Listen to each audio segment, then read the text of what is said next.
When I started investing in mining stocks, one huge mistake I was repeatedly making is that I was viewing company press releases as important news updates informing me, the investor, of important things that are going on with the company.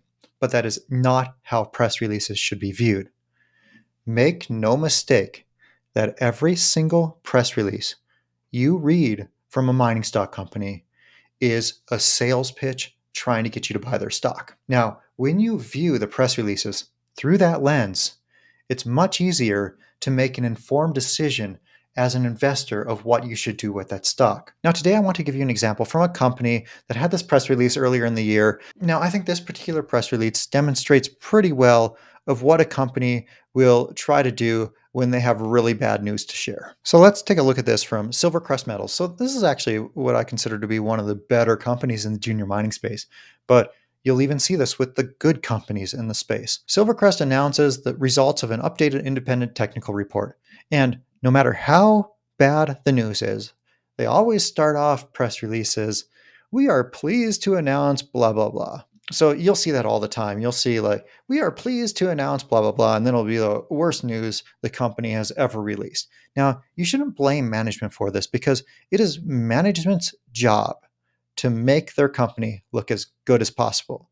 And it's our job as investors to sift through the BS and realize what's good news and what's bad news. What they do here in this press release is a pretty common thing. It's what I call a shit sandwich. They'll start off with good stuff, then they'll put the shit in the middle, and then they'll end it with more good stuff. Here we have the updated technical report highlights. Robust production profile with strong NPV of $550 million at base case. Okay, that sounds pretty good, right? Okay. Strong cash flows, debt-free, healthy balance sheet. All good, right? However, this should set off a red flag because this is about the technical report highlights. And what does debt-free and healthy balance sheet have to do with the technical report? Nothing. Okay, we're going to have free cash flow of approximately this for 23 to 29. Okay, that has to do with the technical report, but this part has nothing to do with it. Silvercrest has paid off its debt and has accumulated treasury assets balance of $59 million. Okay, that's good, but it has nothing to do with the technical report highlights. Report details supported by current operational performance.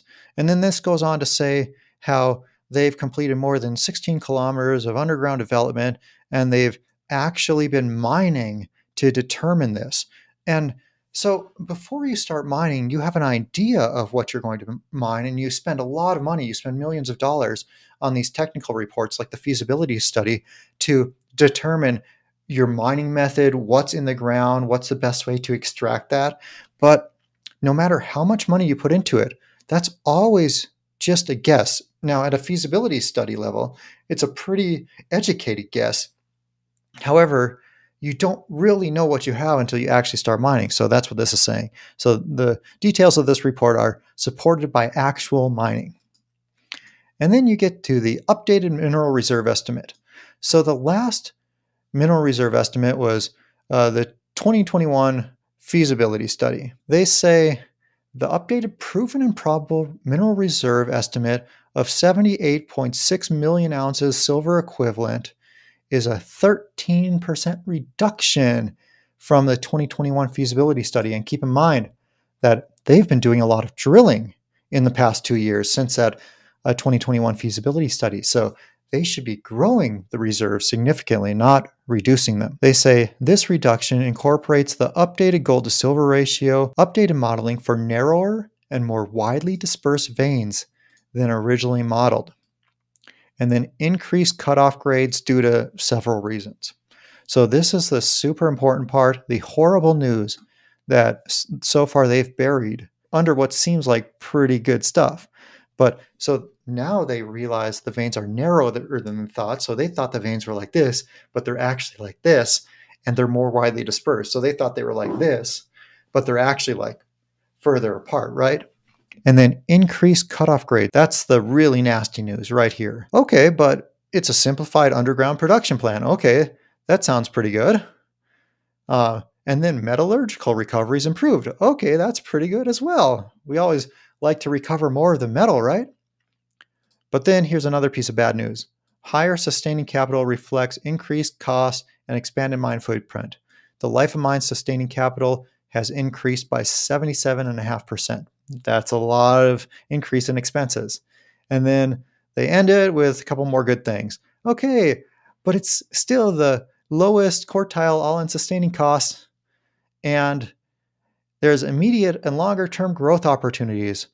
Immediate growth will be targeted through a $10 million exploration program focused on targeting 40% of the inferred mineral resource for conversion to measured and indicated mineral reserve. So there's a lot of mining jargon in here. And the more reports like this you read, the easier it will be for you to understand this. But what you have to look at here is it's really bad news. They started off with good stuff, they put the crap in the middle, and then they end it with stuff that sounds good, right? And then here's a quote from the chief operating officer. The results from the report confirm our confidence in Las Chispas. You know, I'd prefer they didn't do this. I would prefer that they write the press release saying, not we are pleased to announce, but we are disappointed in the updated technical report because unfortunately we had to decrease our reserves because the veins are narrower than we thought and they're spread further apart than we thought. But you know what? It's not all bad news. We have better metallurgical recoveries. We have a simpler underground production plan now.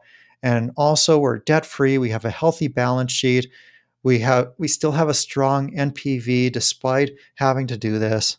But no, that's not what they do. What they do is they try to make it sound as good as possible, and they bury the bad news between either good news or stuff that sounds good. And then the CEO states, the release of the results from the report is a significant milestone in the latest of a long list of de-risking events for our company. I mean, yeah, it is de-risking because you're actually mining now, and it's not just guesswork like it was before you started mining. However, this is really bad news. This is nothing against the management of Silvercrest Metals because it's their job to make bad news look as good as possible. And it's our job as investors to sift through the BS and realize what's good news, what's bad news, and what we should do with our own stock and our own purchasing decisions based on this news. And despite what they tried to do, how they tried to make it look better, the stock was down 25% this day.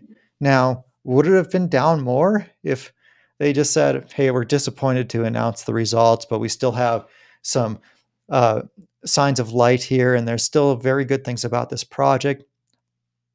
I don't think so. I don't think it's going to make a difference. But, you know, this is what almost all the companies do, and we as investors have to deal with it. So the point I'm trying to make is always view press releases as a sales pitch, and you'll be much better off making your investment decisions.